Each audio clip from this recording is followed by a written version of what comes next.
Sir तुम्ही आज महासंचालकांना भेटलेला आहात एसीबींच्या, काय नेमकं मागणी तुम्ही त्यांच्याकडे ठेवलेली आहे? आता खिलनानी साहेबांबरोबर तासभर मीटिंग झाली, चर्चा झाली. माझ्याकडे जी माहिती आहे ती मोठ्या प्रमाणात कन्फर्मही झाली. आत्तापर्यंत यांच्याकडे जे यादी आलेली आहे त्यांच्या खालच्या अधिकाऱ्यांनी जे संकलन केलेले आहेत, माणसं, कॉन्ट्रॅक्टर आणि बाकी त्या 58 ठिकाणची यादी आहे. 24 प्रॉपर्टी चिखलीकरांचे सापडलेले आहेत. 27 कोटी रुपये ज्याला आपण म्हणून रोख, सोने, चांदी, दागिने सापडलेत.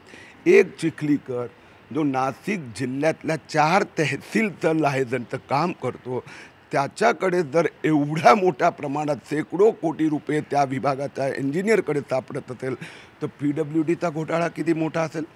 यांच्याकडे जे कागदपत्र सापडलेले आहेत त्यात कॉन्ट्रॅक्टरची नावं आहे, मिनिस्टर परिवाराची नावं आहेत. याची चौकशी का स्लो आहे? एक चिखलीकर 100 कोटीचा मालिक तर त्याचा मंत्री किती कोटीचा असेल? तो मंत्री इंडोनेशियात कोळसाचा खाणी विकत घेऊ शकतो ना.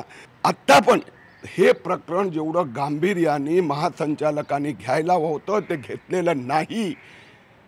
आताही अधिकारी नेमला नाही आहेत.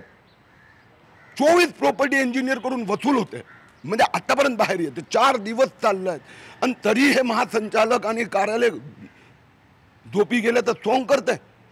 आणि म्हणून मी इथे थांबणार नाही आहेत, मी वरिष्ठ ठिकाणी जाणार आहेत. का रिझर्व्ह बँकांना तुम्ही या नोटांची माहिती देऊन हे कुठल्या कॉन्ट्रॅक्टरच्या बँक अकाउंटमधून विड्रॉ झालं होते का माहिती नाही काढली? का तुम्ही इन्कम टॅक्सला ताबडतोब नाही बोलवलं? का तुम्ही एन्फोर्समेंट डिरेक्टरेटची मदत नाही घेतली? महाराष्ट्र सरकार काय त्यांना कळत नाही कायदा कानून? म्हणून हे प्रकरण दाबलं जाणार याची भीती आहे, म्हणूनच मी एवढा खटाटोप करतोय. धन्यवाद सर, तुम्ही IBN लोकमतशी बोलल्याबद्दल. व्हिडिओ जर्नलिस्ट प्रवीण शेट्टीसह उदय जाधव, IBN लोकमत, मुंबई.